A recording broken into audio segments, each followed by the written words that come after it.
welcome to the IDB event, Conversation with Central Bank Presidents from Latin America and the Caribbean, a discussion with central bank presidents on monetary and financial policies. Bienvenidos al evento del BID, conversación con presidentes de bancos centrales de América Latina y el Caribe, una discusión con presidentes de bancos centrales en política monetaria y financiera. I have the pleasure to introduce the moderator, Ms. Anna Langs, from The Economist, as our moderator. Ms. Langs. Hi, thank you very much for the introduction. Muy buenas tardes a todos. Gracias por estar aquí. Good afternoon, everyone. Thank you for joining us, and thank you to the IDB for organizing this event, and thank you to governors for participating in this panel today. We have an outstanding group and many questions to answer because we are living in very uncertain times. My introduction and questions will be in English, but there is simultaneous interpretation so that you can answer in the language of your choice. That our region has learned to slay the inflation dragon. In the 1980s, high and hyperinflation were rampant across the region. So, for example, my mom is from Nicaragua, which had one of the worst bouts of hyperinflation. And everyone has stories about waiting in line at the pulperia to buy food on payday because otherwise your money would devalue and you'd be left without food for the next day. Luckily, those times are behind us, and it's because of two reasons. Our central banks gained autonomy, and our central bankers became star students. So when the pandemic hit, our region raised rates faster and more aggressively than even the Fed. And today, if we exclude Argentina and Venezuela, Latin America's inflation rate is lower than that of the OECD. The IMF even reckons that Latin America central bankers hit their inflation targets more often than their counterparts in other emerging markets. So on behalf of consumers in our region, like me, I just want to say well done and thank you for what you do. Now the global economic context is starting to look trickier once again. We're seeing renewed inflationary pressures in some countries and obviously greater uncertainty. So that's what this session is going to be about. We're going to ask how you're dealing with these problems, with these issues. And before we jump in, I just want to ask each of you to give us a 5-minute panorama of the economic situation in your country. Then we're going to get into the questions. So can we begin with Costa Rica, please? And remember, pueden responder en español porque hay traducción. And you can answer in Spanish because we do have simultaneous interpretation. To Eric and the BID for this invitation for Costa Rica. So we are now going to talk about Costa Rica. As you know, we have a central bank that follows inflation targeting regime. Inflation has not been a problem in Costa Rica in the last 2 years. Actually, part of the critics of the country is that we are below the target. Right now is 1.2. The last 3 months have been in inter-annual basis, 1.2 the inflation. We have to recognize that there are some challenges, that there is a change in the environment, and we have to see how to respond to that. For example, for inflation, we don't see inflationary pressures so far at this moment, because Costa Rica is a country that is an importer, so I'm following the markets. The oil price is around 60. The scenario that we have $60 per barrel. The scenario that we have at the beginning of this year was close to 68%, and also according to the projections, some food, some agricultural goods, grains, the price projection is going down.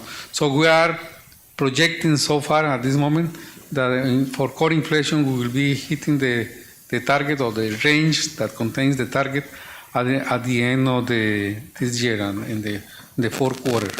There are other challenges related to the appreciation of the exchange rate, but this is just an answer of the economic system to the freedom of the market. Is what is going on in Costa Rica. We sustain that this a result of the fundamentals of the economy. It's a small open economy with a with a surplus in services, with a deficit in goods, but in general, the FDI is greater than the deficit of the current account deficit. So we have to review our projections because we are estimating so far, very preliminarily, a reduction of about 0.5 points for this year, and I don't have in mind for the next year. So we will be growing around 3.7, 3.6 in 2025. But it is a shock that is still developing. We don't know yet what is the final point. So we are in the middle of that. I'm going to stop that. I have some time. Maybe I will use later. I'm going to stop. Perfect. Okay. Thank you. Then let's hear from Tatiana. Thank you so much. I will switch to Spanish. Muchas gracias al. I'd like to thank the IDB for your kind invitation to this very prestigious event for us, representing the Central Bank of Ecuador. We're very appreciative of what we have been receiving from the IDB. In the case of Ecuador, it's very unusual. And let me just refer to the past, because what's going on in my country is the result of many years of various administrations and diverse policies that led to the dollarization of our currency. Since 2000, our official currency is the US dollar. That has brought many challenges, as in particular in terms of being able to use these few monetary policy tools that we have left. Let me just give a short history. I don't want to take any time from my colleagues, but in 1999 in Ecuador, we had the perfect storm. And I want to refer to the past because you could probably see that this past could be very similar to what was experienced in other Latin American countries. We had the perfect storm that included oil prices that just dropped to the bottom. We had El Nino that just destroyed the coastlines, the highways, the agricultural sector. We had a financial crisis. More than half of the private banks in Ecuador shut their doors. And we also had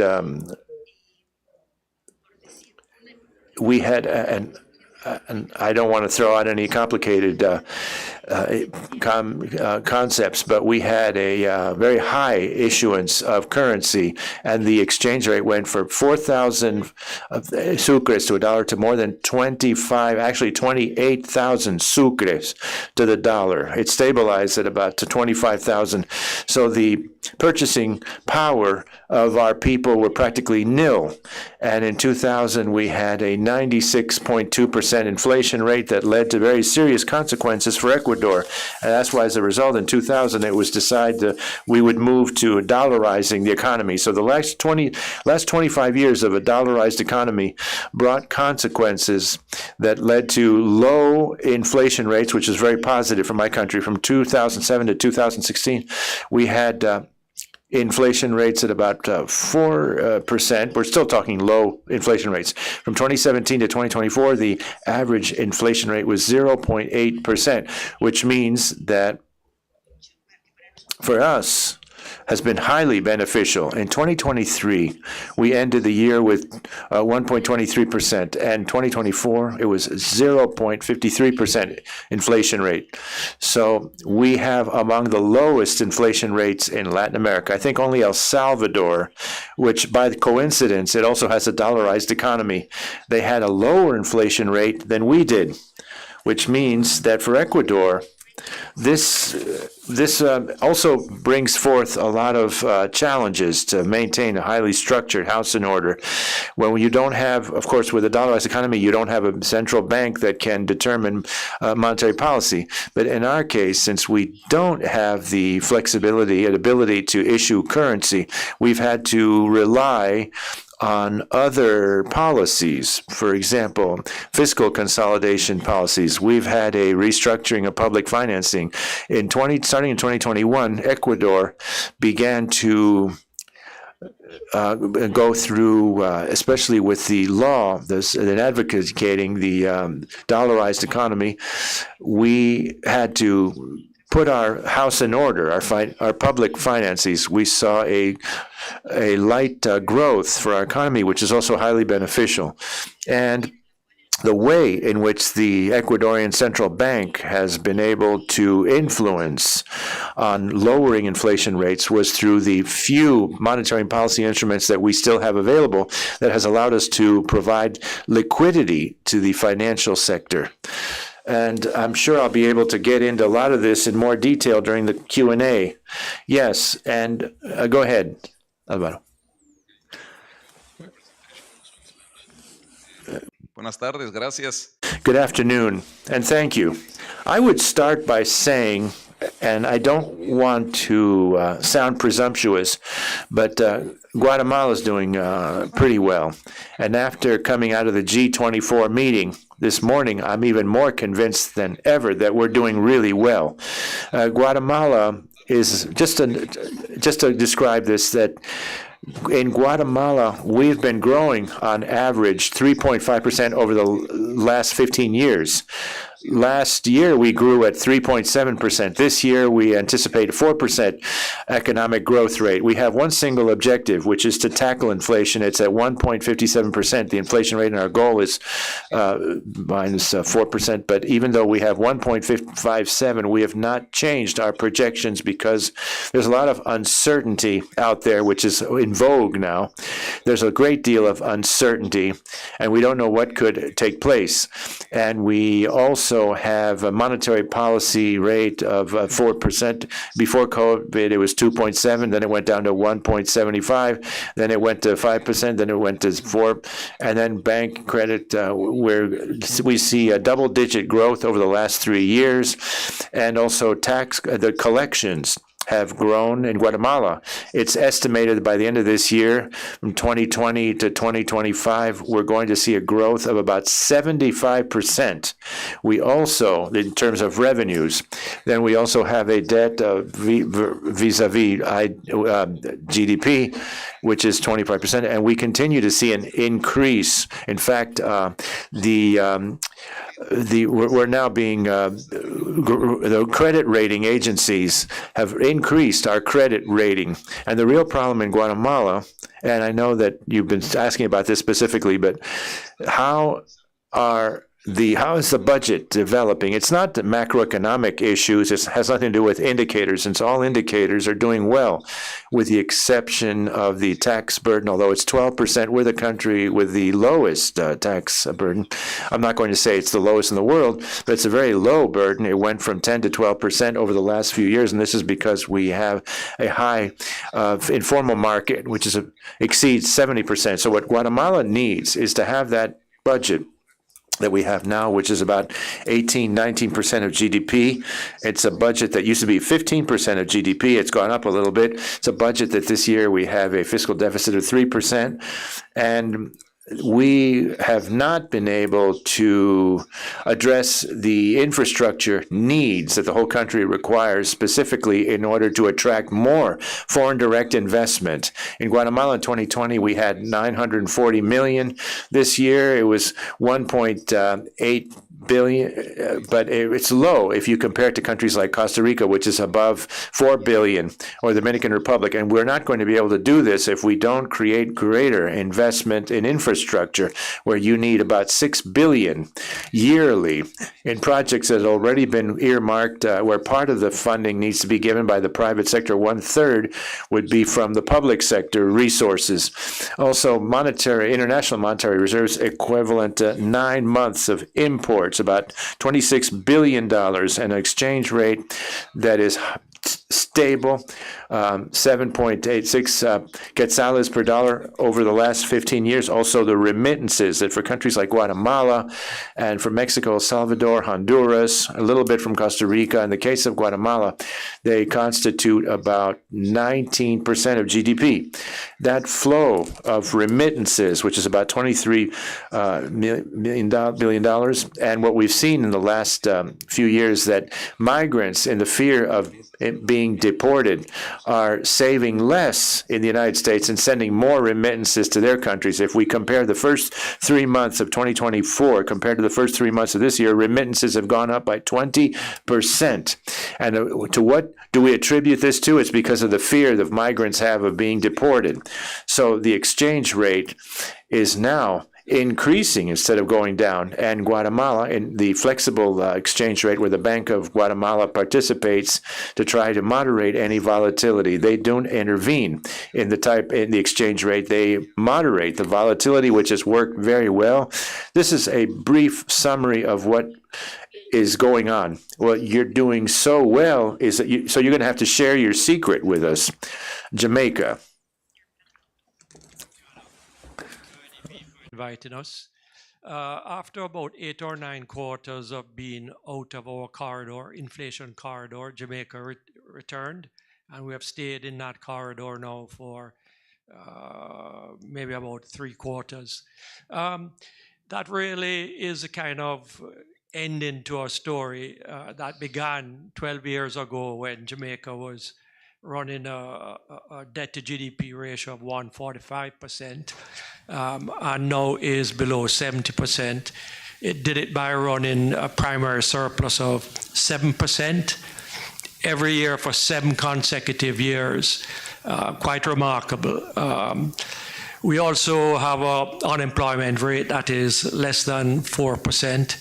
And we're currently running a current account surplus, which has helped our reserves considerably. Indeed, we are one of few countries, I would believe, that have emerged out of the pandemic and inflation crisis with less debt, more reserves, lower unemployment. So quite remarkable. I would say that a big reason why is the institutions that we have built in Jamaica with the support and strength of many of the multilateral organizations, the IMF in particular. We established the independent central bank in 2021. We have been targeting inflation since then.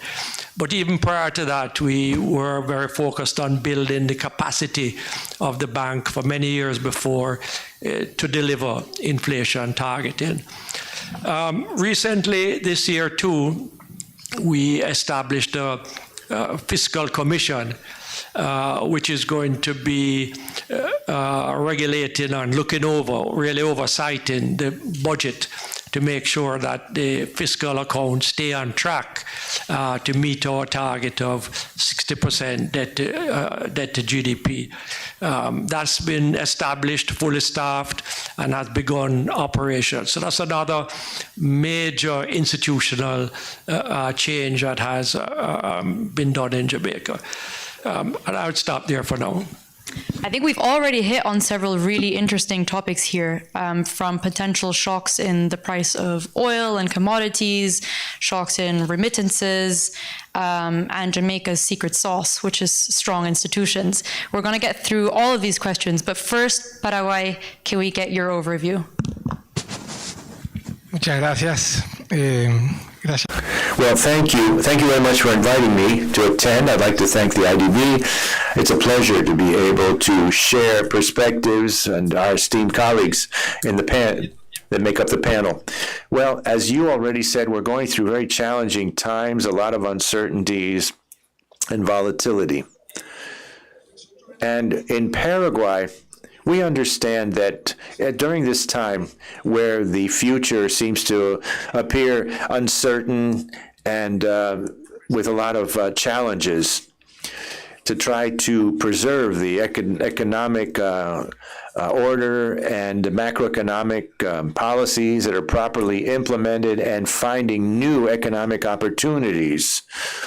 In regard to that, in the international context, Paraguay has a long-term tradition of strengthening economic institutions, and that has led us and has given us interesting guidance in that now we have a currency that has now commemorated 81 years with any changes to the currency. We haven't subtracted any zeros to our, we hadn't had any currency restructuring in 81 years. And I think that explains the sound macroeconomic conduct.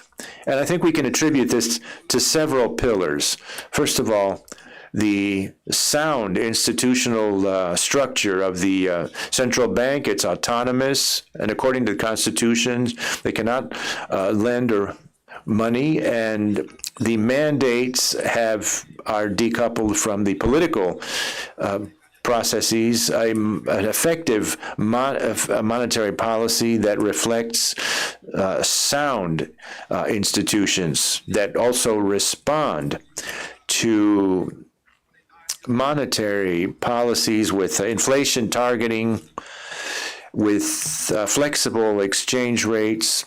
Ever since we implemented the inflation targeting policies, where the central bank will not stray from its mission, since then our inflation expectations have never strayed from the range of the inflation targeting, even during the worst moments of the inflation situation, where inflation actually reached double-digit levels.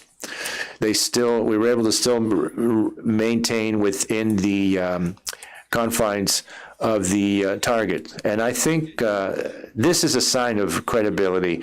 A country that has low inflation rates, that has well-crafted and designed policies, and autonomous central bank is more likely to be successful in deflationary policies. After inflation reached double-digit levels, we implemented monetary restriction policies, and up to 8.5%, and never less. And within 7 months, we achieved our target.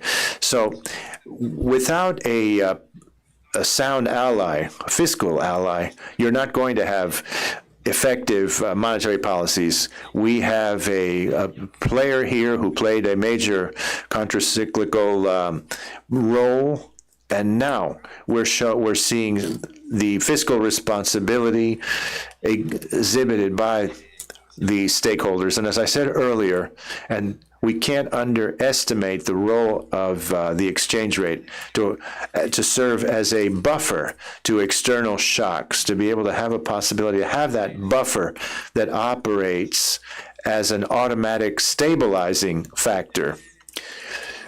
But even so, the exchange rate in Paraguay shows a very low level of volatility because its movement responds to the fundamentals and not any outlying factors.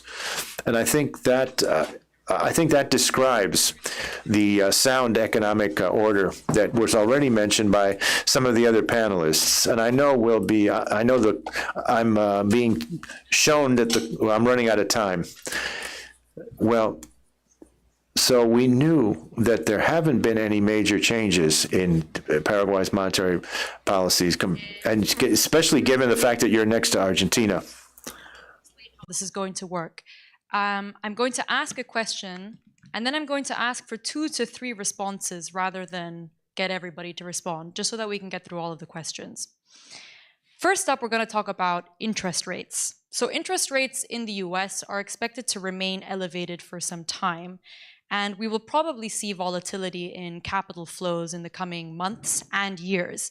In this scenario, how vulnerable are your economies, and what actions can you take to remain resilient in the face of tighter external financing conditions? Can we start, please, with Costa Rica? ¿Me escuchan? Sí, se escucha. Sí, se escucha. Can you hear me?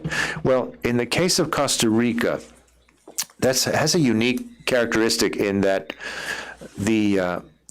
after the pandemic, we had to raise rates that were 0.75, and in December 2021, They got to 9% by September of 2022.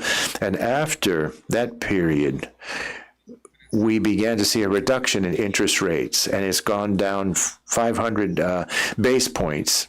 It was 9, and now it's at 4%.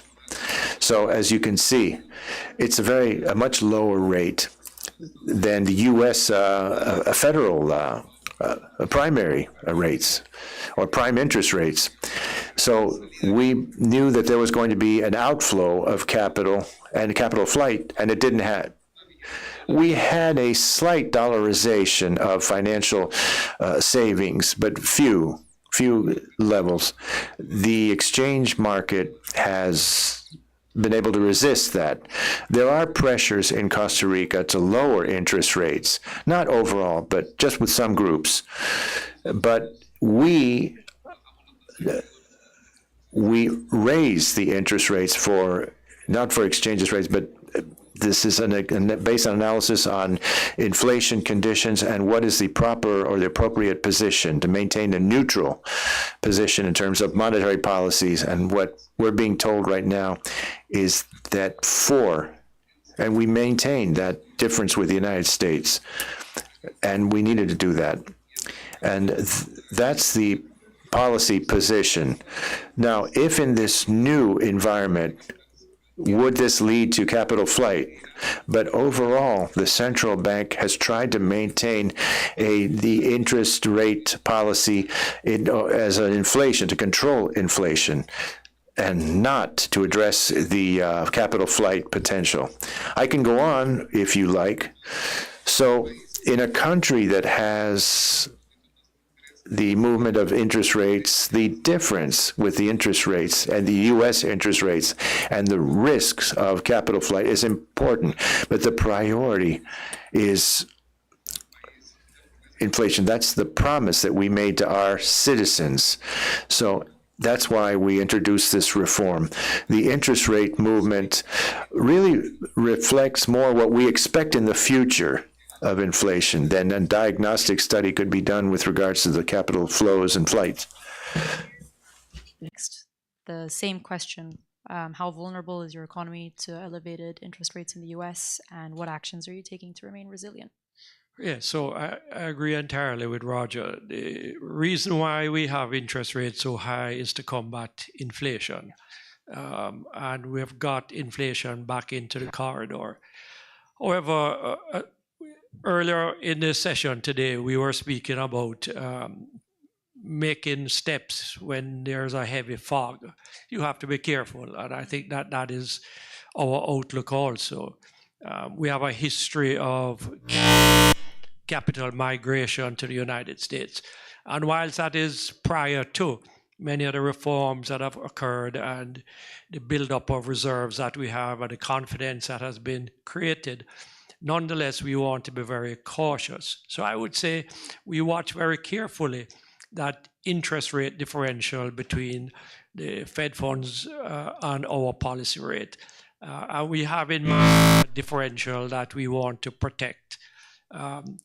That's not to say that if we feel more confident as the weeks roll by that we may not take the opportunity to narrow that gap and to see whether the confidence remains. So I would say we're cautious, but inclined to respect the fact that interest rates have been put where they are for inflation purposes, not for foreign exchange rate purposes. So we're going to cautiously relax that and see where it leads us. Thank you. I want to pick up on something you said there, which is that you managed to bring inflation back into the corridor. That's obviously true. Inflation has come down back to target after the pandemic. But in recent months, what we've been seeing in some countries like Brazil, Uruguay, Chile, a few other countries, is renewed inflationary pressure, especially when it comes to food inflation. Can you tell us what you make of the recent uptick? It was also mentioned in the IMF's World Economic Outlook that was published recently. Can you tell us what you make of this recent uptick and if you're considering any additional policy responses? Let's start with Paraguay. Okay, a ver, Bueno, yo Well, one thing that was really interesting in a panel discussion with people from central banks is that we all agree that the role of the central bank is to maintain low and stable inflation rates.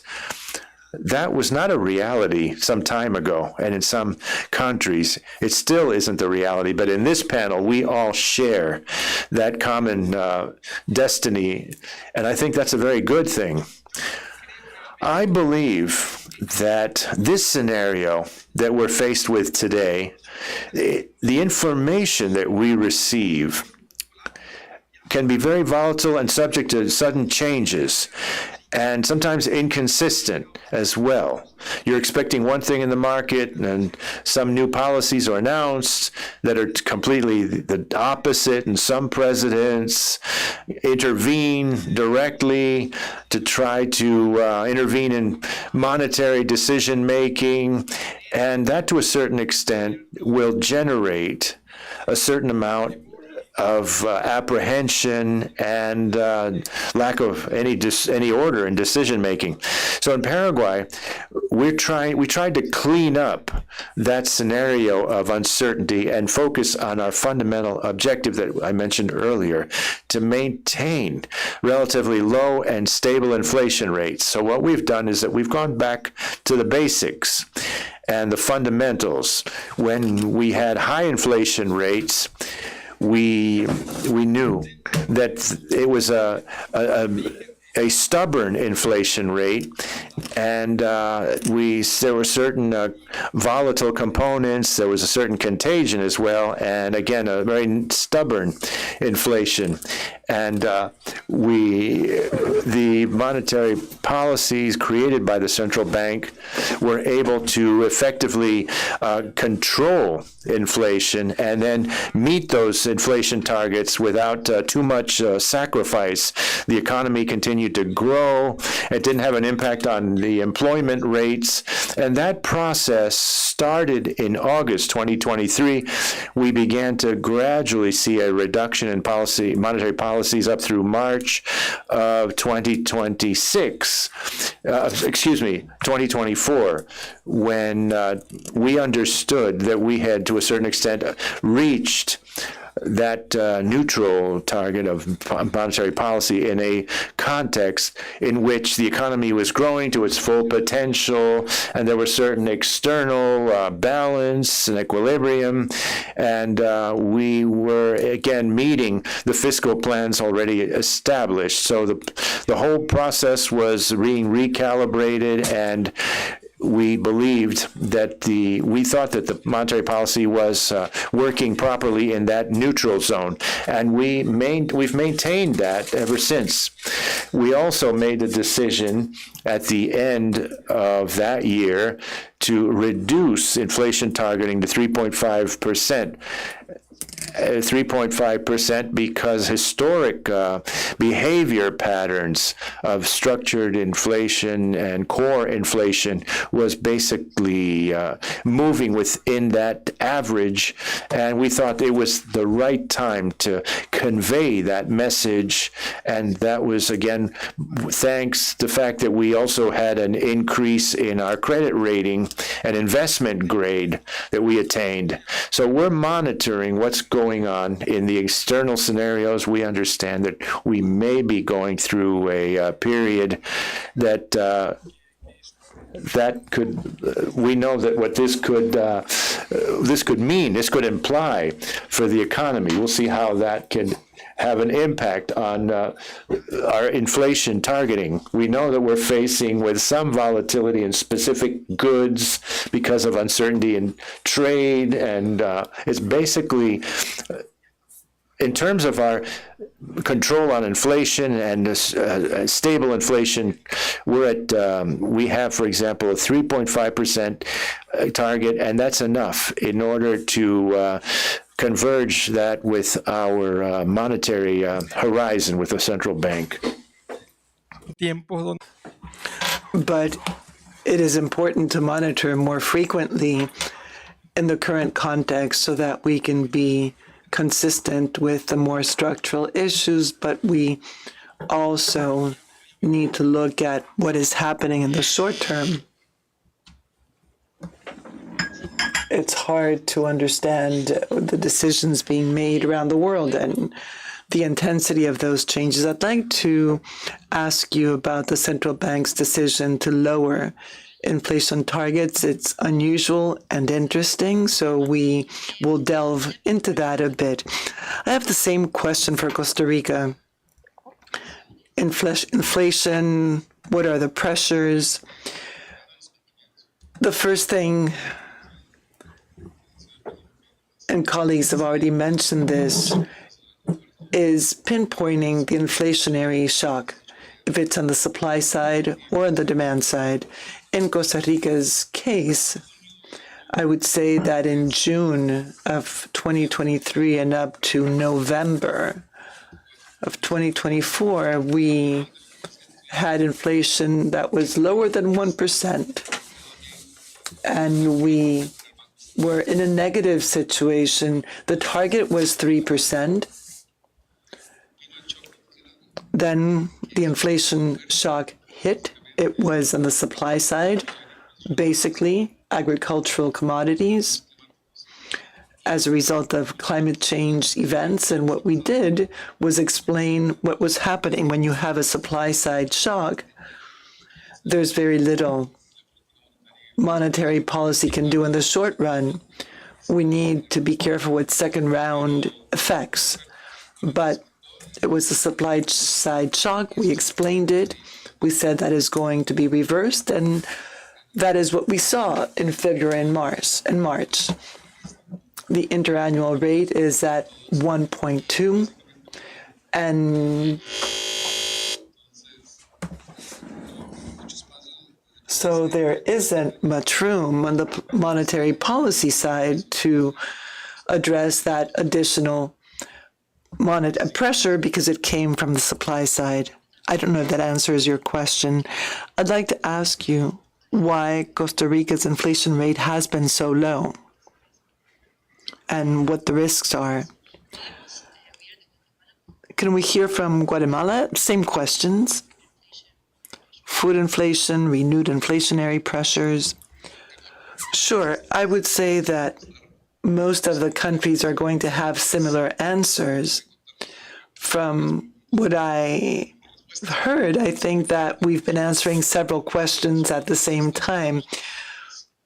But you were asking about the rates in the U.S.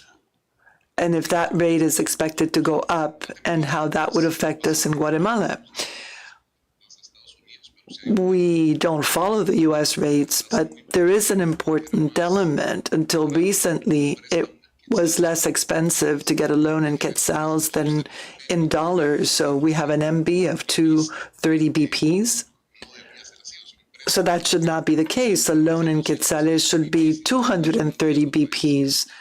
And if you add in the country risk, just to mention one parameter, the same thing happened with deposits. We're paying more for deposits in the U.S. than for deposits in Guatemala. But with the Fed's lowering of the U.S. rates and our own reduction, we have come to very similar levels. And that's because, as the banks told us, there was an exit of capital flows. JP Morgan was paying up to 7% on some products. So some investors obviously switched to resources in dollars, but that situation has normalized itself. In the case of Guatemala, I should also mention oil prices. It's something which affects all of us significantly. Low oil prices not only has had a direct impact on transporting people and goods, but there's also been a second round impact. We also have not had major climate events, so we've also seen a drop in some agricultural products. We've also seen a drop in the cost of energy and housing. So those are the items that have been coming down. So if we could make a decision to lower the monetary policy rate even more, and that's a monetary board policy, this would not be the time to do that. It would seem that if we have a 1.7% accumulated rate of inflation and our target is 4%, it would seem that there would be room for a monetary policy decision. But again, the market is too uncertain. We are safeguarding our buffer for whatever happens. We're looking at what is happening with the U.S. and tariffs. Guatemala's major trading partner is the U.S. We export 35% of all goods to the U.S., even if it's more if we look at Central America as a group. But what is happening now is generating a great deal of uncertainty. Even more so if we look at Mexico, and we've been talking about that. Mexico has 0 tariffs on some goods, and it's the same goods we export to the U.S. So if we all had 10% tariffs, we know that's not the case, but if that were the case, we'd have to look at what happens in our case. We provide goods to China. If Mexico is second, then what happens? Given the size of their economy, it's so large, they're going to outpace Central America, and that's true for banana, coffee, sugar. So I would say that is a significant issue. And then if what's happening in the U.S., the expectations are 4%, according to the latest figures I saw last week, that is going to mean that we're going to have imported inflation on Guatemalan goods. If we also consider tariffs on China and we import Chinese products, that too is going to have an impact on our inflation. So it's hard to tell. Things change day to day. So what we have been doing is trying to keep things stable to the extent possible. But for now, everything is okay. But it is concerning. If people ask me about tariffs, I would say I'm worried about Mexico and what it means for countries like Guatemala. About floating exchange rate regimes. So this is just for the countries with floating exchange rate regimes. The greater uncertainty that Alvaro mentioned that we're living through right now, do you think that it calls for greater management of your exchange rate? And if not, why not? Can we start with Jamaica? We have managed our exchange rate to the extent that whenever we see unwarranted volatility in the market, we enter. On net terms, however, we are net buyers in the foreign exchange market, and we have been building reserves.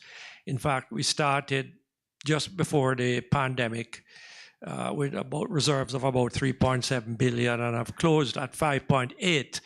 So we have been growing reserves. We have been actively involved in the market. So even though we sell, we buy. Now, I don't think Jamaica has reached the point where it has sufficient confidence and a large enough store of foreign exchange reserves to use it to absorb external shocks. We have to be very judicious about it. We have allowed some of it, especially during the pandemic. The exchange rate moved somewhat, but since then, we have been involved in the market and tried to keep the volatility down, because a big part of inflation comes to us through the exchange rate. We import approximately 60% of everything we consume, and if the exchange rate moves too much in a negative way, we are importing inflation.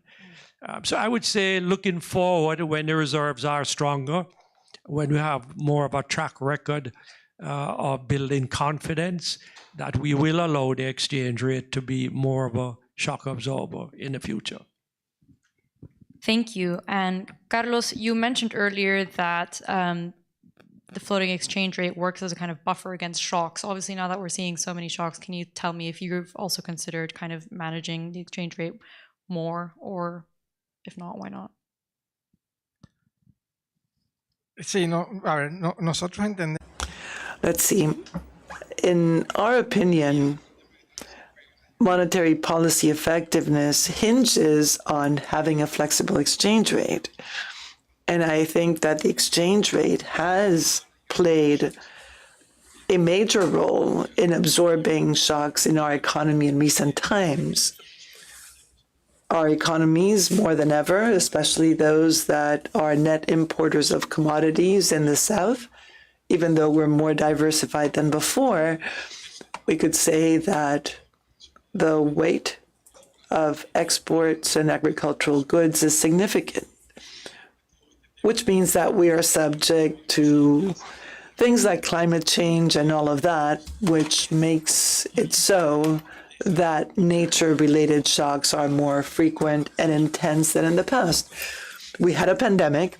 2 years later, we had the largest drought we had in recent times since we've been keeping records. 60% of our exportable agricultural product was destroyed, soybean primarily. Then we had another drought the following year. And this year, climate is again impacting the output of some of our agricultural sectors.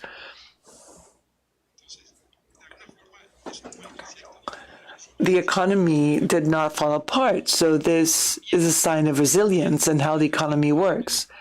But the exchange rate does play a role there. Either we have automatic stabilizers. For example, when we had that major drought I just mentioned, the exchange rate that year did not depreciate that much, only 6 or 7%.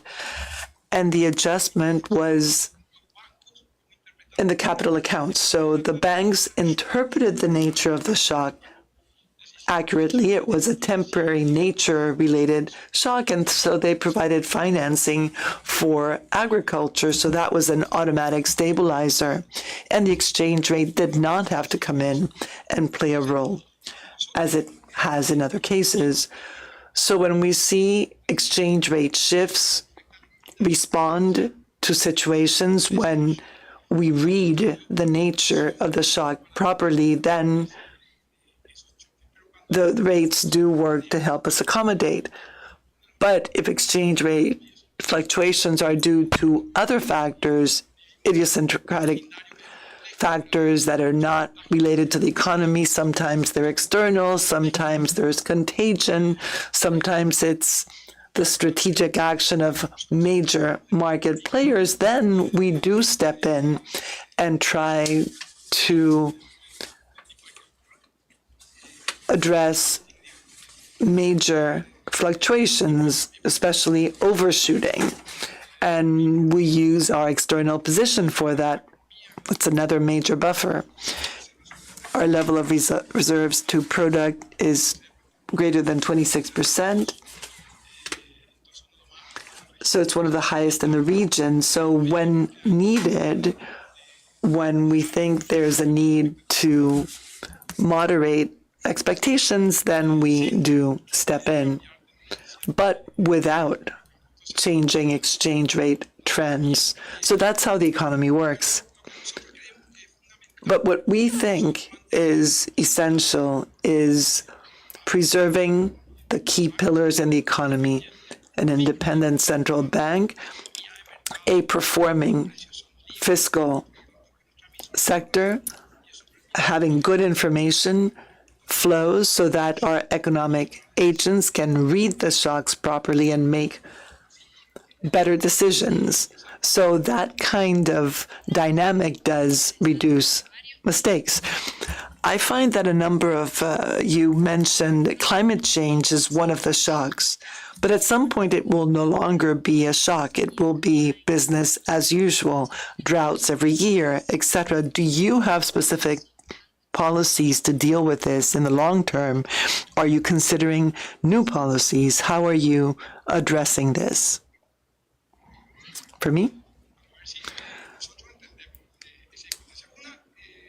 that is important in our view. I think one path, a more structural approach, is to continue to promote sound economic policies, offer certainty, and promote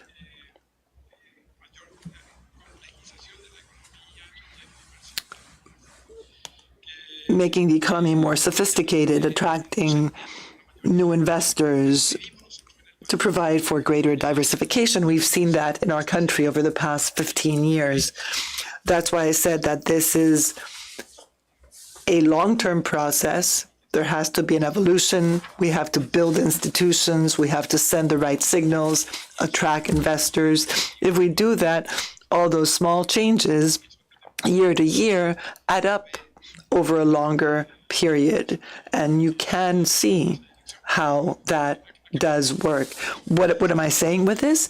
Well, 15 years ago, a shock like the one I described would have resulted in a 7% drop in the economy.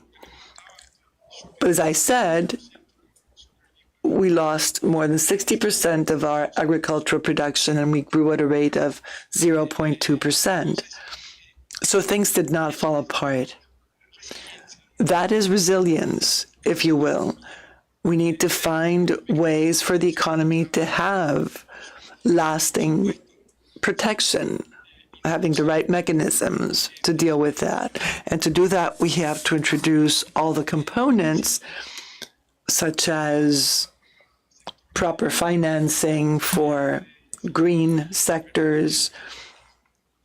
We have to encourage diversification. All of that adds up. So the policy agenda has to factor the fact that the economy is more exposed to factors like climate. So promoting green economy and things like that are important. So we are taking that very seriously because we know that we are vulnerable. Tatiana, this question is for you. You're the only country that is dollarized. You already described some of the risks and some of the advantages of having a dollarized economy. But now, in the post-pandemic context, could you say more about the risks and the advantages of being a dollarized country? Ecuador is going through a series of challenges. As I listen to my colleagues, I harbor the hope that we too will be able to deal with all the challenges we're facing as a country. Having a dollarized economy provided for stable prices. And this has nothing to do with issuing money. We are vulnerable to external shocks, especially those that come from the U.S. High international interest rates. Given that we have a dollarized economy, we have to carry out fiscal consolidation exercises. We are entirely reliant on external financing. So high interest rates have been an issue for us. And that's compounded by our high country risk. We have the highest country risk in Latin America, and then I say this with great sadness, but it is what we're dealing with. So there are political events that we as a central bank are not immune to. Carlos said we need to be independent. As central banks, we have to be advocates for central bank autonomy. But oftentimes there are things that are outside of our control, especially political issues in the case of my country. So that can become a problem. In Ecuador, we have yet another problem, and it's our current interest rates. We have caps on interest rates, which do not make it possible for financial institutions to set their rates in keeping with international rates. To boot, the central bank is not authorized to provide financing to the state, be it public or private enterprises. So obtaining financing internationally is very expensive. But there's still those interest rate caps that don't make it possible for domestic rates to be adjusted in keeping with international rates. So for countries with weak institutions and recurrent political crises as we have had, this all makes us very vulnerable to external shocks. So dollarization did bring stable prices. People were able to know for certain that the money they had one day was going to be the same the following day. Back in the 90s, that was not the case. So that meant that people could finally save money, put money away. They could also make purchases and investments and change the way they lived. Dollarization is the most popular policy in Ecuador. Any politician who criticizes dollarization is doomed. That's the end of their political career. It's the most popular policy we have. It's brought stability, but it forces us to be disciplined with our public finances. Central banks, according to our laws, we are tasked with maintaining stability in the country. So that's a huge responsibility. We have very limited monetary policy instruments. We have encashment requirements, also liquidity reserves that we're able to access when we need to inject liquidity in the economy. But we also have fundamental pillars. We have a healthy and robust fiscal policy, a sound and strong economy. These are required, and also adequate monetary policies, and that is something we have been working on. I can speak about the last 4 years. We have had some legal changes which have made us follow a very disciplined approach, but we also need fiscal policies. Ecuador is putting its fiscal house in order. It's not an easy challenge, especially given our levels of debt as a country. But we do hope that we'll be able to get through this and that we will be able to address these issues. 25 years ago, contrary to what was the case 25 years ago, we now have a very stable system thanks to dollarization. I was in your country recently, and I heard one item of good news is that the country risk is coming down. To begin with, the IDB's latest macroeconomic report highlights that Latin America and the Caribbean lack intra-regional trade and policy coordination. Do you think our region could benefit from at least more policy coordination between its central banks? And what areas offer the greatest potential for cooperation? And could the IDB play a role in furthering that cooperation? Absolutely. I mean, every time I come to World Bank IMF meetings or I go to SEMLA, I'm struck by how similar the experiences are in Jamaica compared to many LAC countries.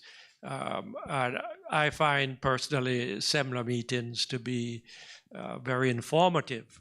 And I think that to the extent IDB can promote more policy exchange, that would be great. There's just so much to be learned from each other that I think we are leaving a reservoir of knowledge on the table by not sharing as much as possible. If I could comment very quickly on Tatiana's remarks a while ago. Because, you know, Jamaica has had a very up and down relationship with the IMF.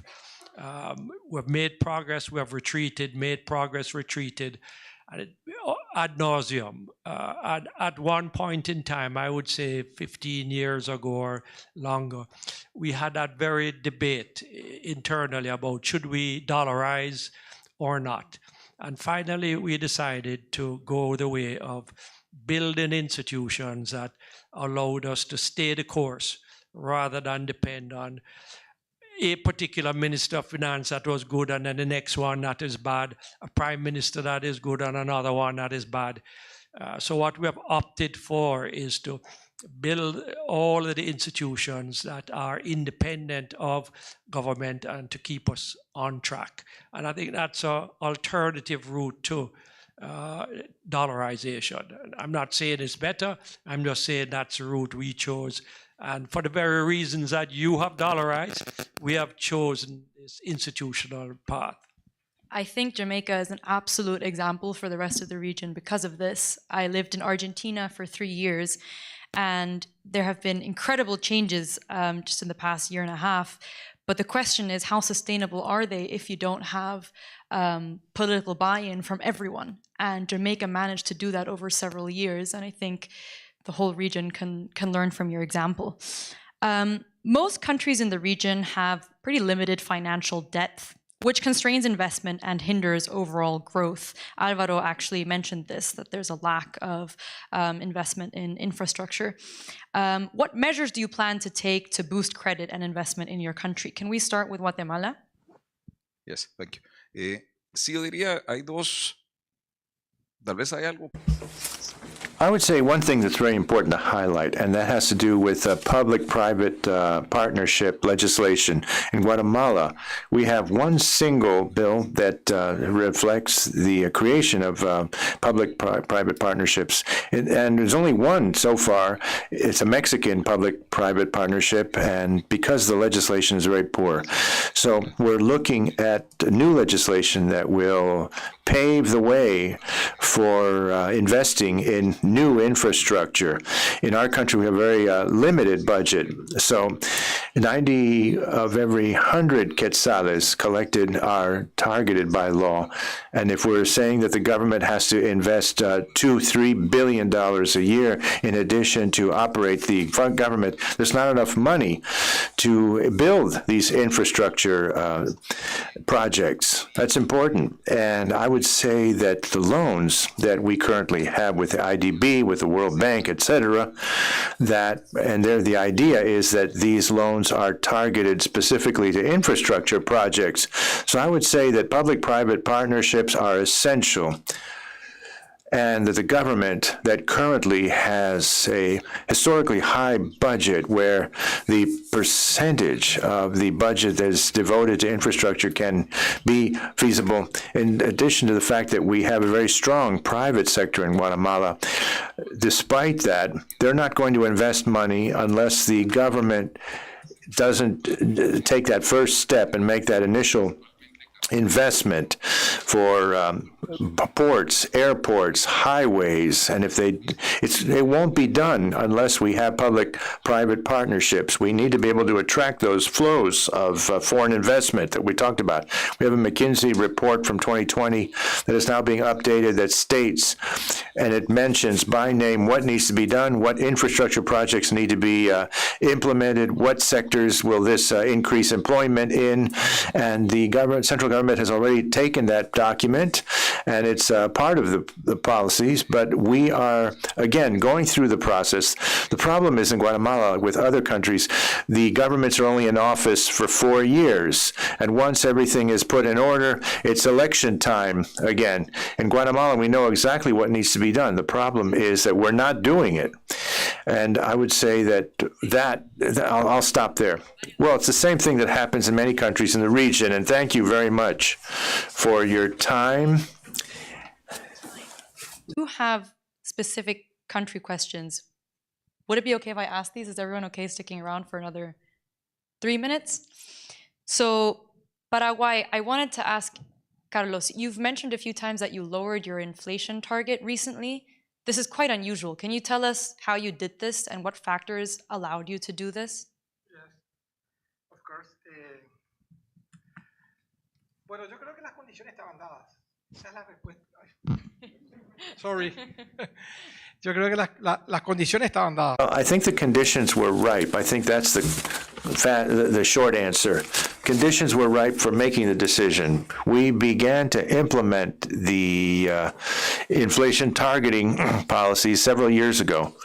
And given the whole context that I already described, again are tied to monetary policies that look at natural coordination of macroeconomic policies, health, and a process that is a progressive, step-by-step process of strengthening the economy.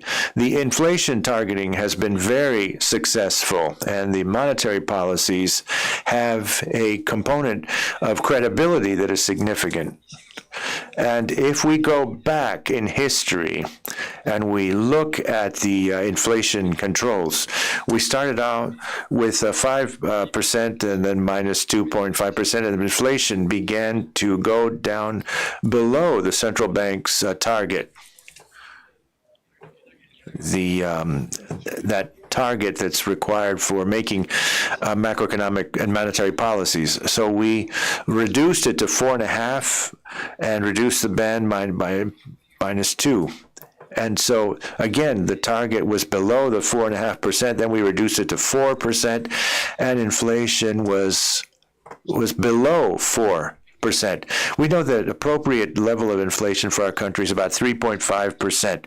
That's always been the central bank's target for some time, but with the pandemic and other external shocks, disrupted the process. So, again, this had an impact on returning to normalcy. Of course, we haven't been there yet, but we look at the external gaps, we saw that the conditions, external conditions, all of that closed down the potential.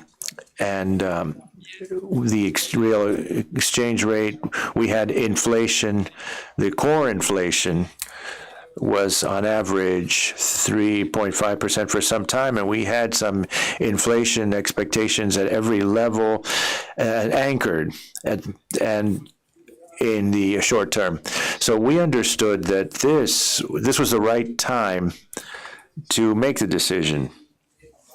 We know that our commitment is to achieve that inflation target, and within the monetary policy horizon, we made the decision at the end of 2024, and by the mid-2025, inflation should converge to that level.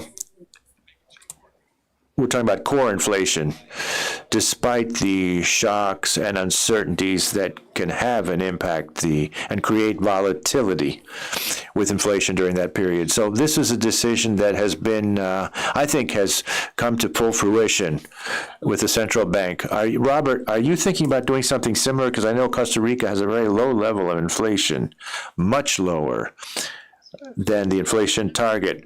Could you talk a little bit about some of the challenges with such a low inflation rate? In 2019, the discussion focused on creating that target, but then the pandemic changed things. And in 2025, this year, we had a discussion, a public discussion with regards to central bank inflation targeting. The predominant position is that this is not the right time to change inflation targets. There are several factors involved.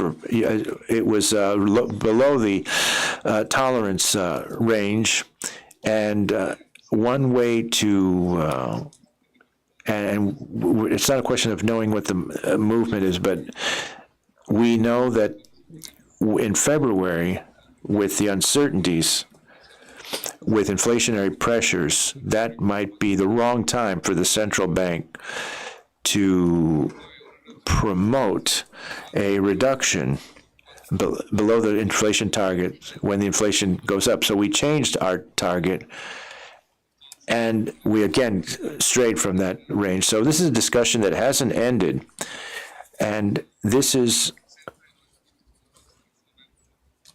I think, for us right now, we're in the fourth quarter of the game, and we don't want to change the policies yet, or our game plan. Well, thank you again for being with us and for organizing this event.